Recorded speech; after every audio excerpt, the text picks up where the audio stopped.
السادسة في المدرسة عن إسرائيل. إنهم ننطقهم لأنهم هم أدونا وهيك. You may have seen this video before of indoctrinated Gazan children, but what you probably haven't seen is this video of 20 people reacting to it. You have got these people here who it seems have been completely sheltered by their liberal bubble and their liberal media, who have been taught to think that Israel are the evil ones and Hamas are the freedom fighters. And now they have woken up to a new reality after seeing this video. Watching their minds shift is really quite something. Watch this. أهزمهم بالحرب، بدي أهزمهم. يعني إنهم بيعلمونا بالمدرسة إنهم إرهابيين إنهم هدول مش منيح وهدول بقتلوا قاعدين بشبابنا. عمليات الدعس، عمليات الطعن. العمليات هاي تاعت الدعس والسكاكين هاي إشي بيرفع الراس لفلسطين. إذا بدك بطلع بستشهد عادي. It's like information I haven't really been exposed to. This is a lot of stuff that I only thought about and considered, but never actually saw it. So it was really an eye-opener. It's a lot to take in. They didn't tell us about that. I gotta be honest, I feel like a moron, an idiot, because I am naive. I live my own little bubble. The world is fine, the world is great, and you see something like that and you're like, holy shit, heaven. Hats off to that guy. Hats off to that guy for having the humility and the honesty to just put his hands up and say, I'm naive, I'm an idiot. Okay, rather than trying to make sure that you boost your ego by winning the argument and finding a way to insist that what you've believed before is definitely right and that what you've seen there on screen must be just doctored, he's just put his hands up and said, you know what, I'm wrong. And you know what, hats off to all of these people for at least just coming and getting in this room and being open-minded enough to do so. I have to say that this does give me some hope that these lefties can be changed, that there are at least some of them that are open-minded.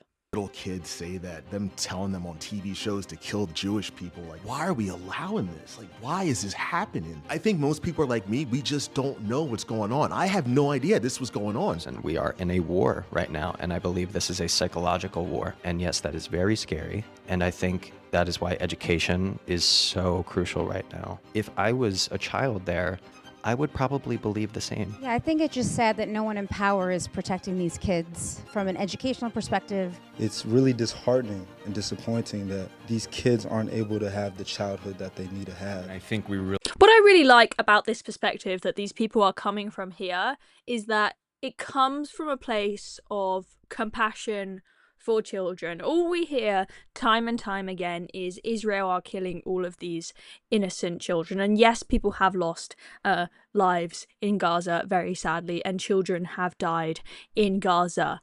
But what you are not told is about the indoctrination that these kids receive, how they are robbed of their childhoods, how they are robbed of normal, fulfilling lives, how they live in poverty because Hamas have taken all of the international aid that they are given, and rather than putting it into growing a successful, thriving economy and giving these kids a proper education, they funnel this money into building underground tunnels, into building rockets, into feeding themselves, whilst allowing these kids to starve and spending money on indoctrinating them. I like how they can take the politics out of it here and be like, yes, there is a war going on, yes, this is really sad, but who are the bad guys here? Well, the bad guys are the ones who are, indoctrinating these children and denying them a proper life. And many of these kids may go on to live, sadly, very short lives because they have been indoctrinated at a very young age to think that being a suicide bomber is the way to go. And then they end up doing that when they're, let's say, only 20 years old, and then they've only lived a life of 20 years rather than 80 plus years. We need to wake up and stop being so nice and get really involved and pull the plug. Now watch this. This is shocking. This is TV. The first clip you saw was children saying what they've been taught in schools, and now you are seeing, literally from the horse's mouth, what they are being taught on TV.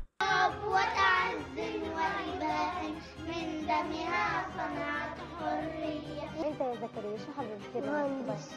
مهندس؟ ليش بدك تصير مهندس؟ عشان افجر اليهود. انا بقول له يمسك حجر لما يجي اليهود يمسكوه. انا طخ اليهود. God, you thought that the BBC was bad. You thought that the CBBC was indoctrinating your kids, but this is something else.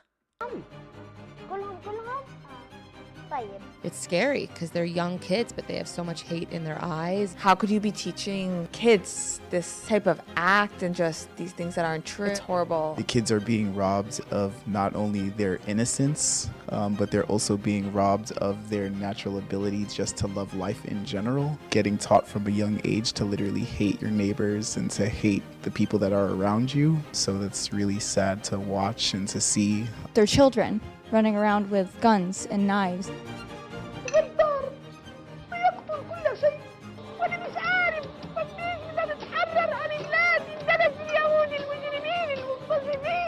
See, I don't know how anyone could watch that and not see it as pure evil and not see it as, I'm sure that there was stuff just like that on, being pumped out on people's screens and books, the media, etc. in Nazi Germany. Okay, we know that that is what happened, and that is something that's straight out of Nazi Germany. To say that it is somehow morally good because it's fighting Zionism, or it is insane. This is blatant anti-Semitism, not just mild anti-Semitism, pretty disgusting anti-Semitism. And the fact that they are taking advantage of children when they are at that young age, where their brains can be completely manipulated and then it is imprinted in their brains for life. Okay, that is how children's brains work. From the ages of 0 to 7 or 8 years old, your brain is in the theta wave state, where you acquire almost all of your beliefs, which will stick with you for the rest of life and are very hard to ever change again, by the way, after you come out of that. And you think it's easy to change your mind as an adult about things.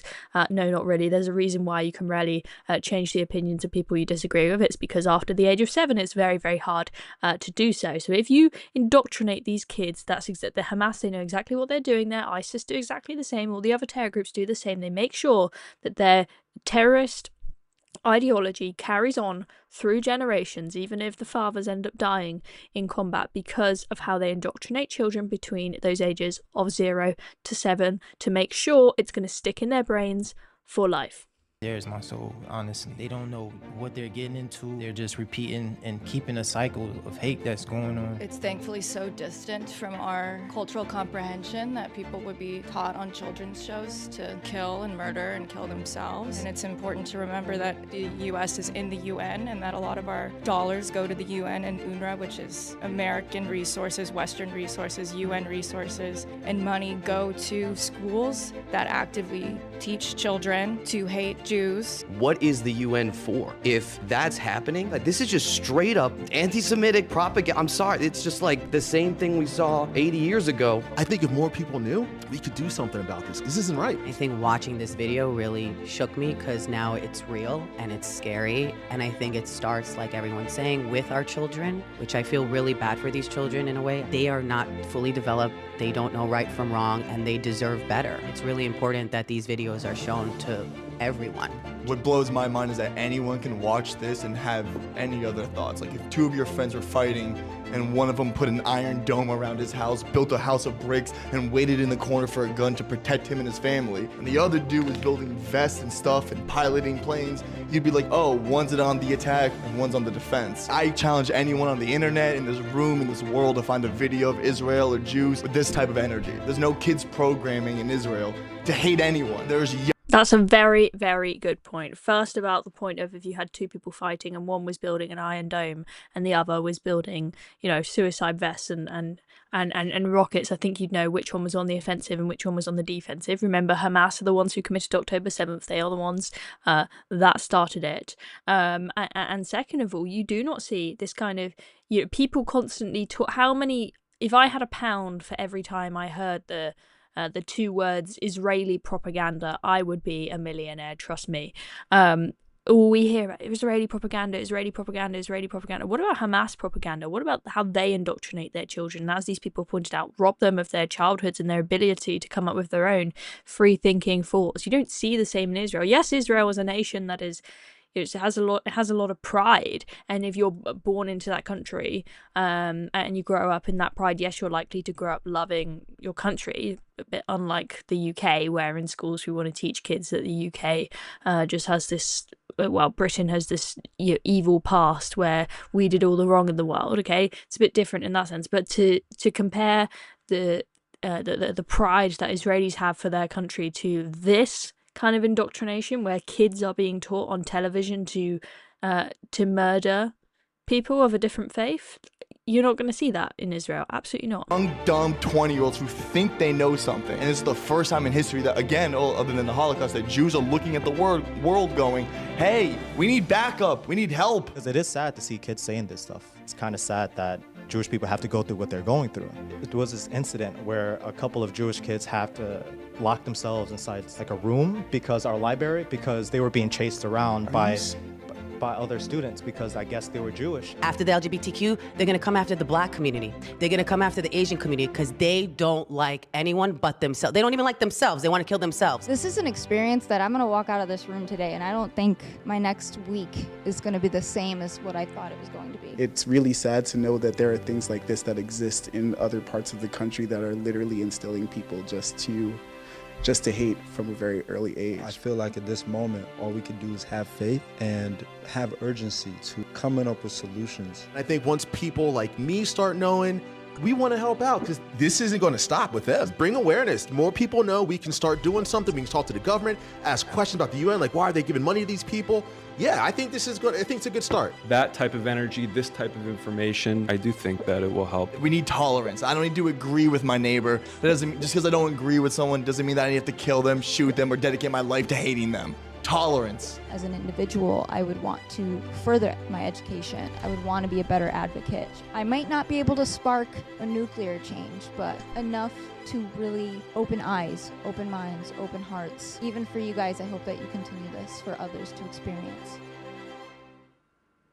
Now, I don't share the same optimism as those people at the end there as to how easy it is to solve this problem. Oh, we just need tolerance, as if it's very easy to teach all the people in Gaza tolerance. But on the whole, I think the response we saw from those people there was very hopeful and very heartwarming. This is both a very sad and a very heartwarming video. Very sad to see the indoctrination that is happening in Gaza, but also very heartwarming to see these people really caring about these children and how they are being indoctrinated and really opening their minds. Like, I think it just goes to show the way that our algorithms work, the way that our cognitive bias works, the way that we surround ourselves by people who only agree with us, that these people had never seen that video. I've seen that video of those kids being indoctrinated many times before, and I thought that most of these people they would have seen that and had chosen to just, ignore it or not take it seriously. I think one thing that for me I really took away from going and visiting Syria was meeting children in these ISIS rehabilitation children's camps, and seeing the children there and speaking to the people that work there with the children and understanding how these terrorist organizations, how they manage to pass on, as I said before, how they pass on this indoctrination from generation to generation. And what you learn from that is that you can never it's not as simple as, oh, we'll just take out all the ISIS leaders, or we'll just take out all the Hamas leaders, and then we'll have eradicated these groups, because you've got a whole new generation of children who are indoctrinated to carry on the message and carry on that mission, regardless of how many of their mums and dads you take out. And so it's this evil.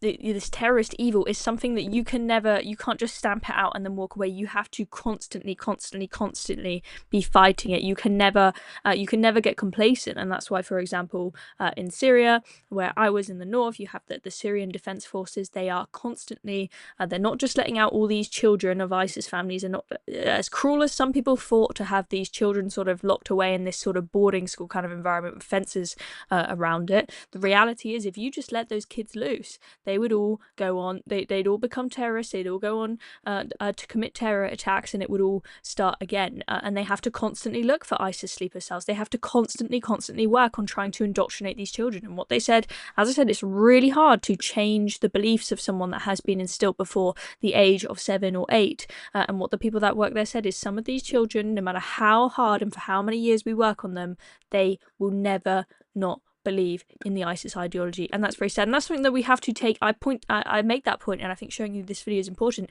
because I think that it is very crucial for us to consider that when we think about how do we end the war in Gaza? How do we stamp out terrorist organizations in the world? How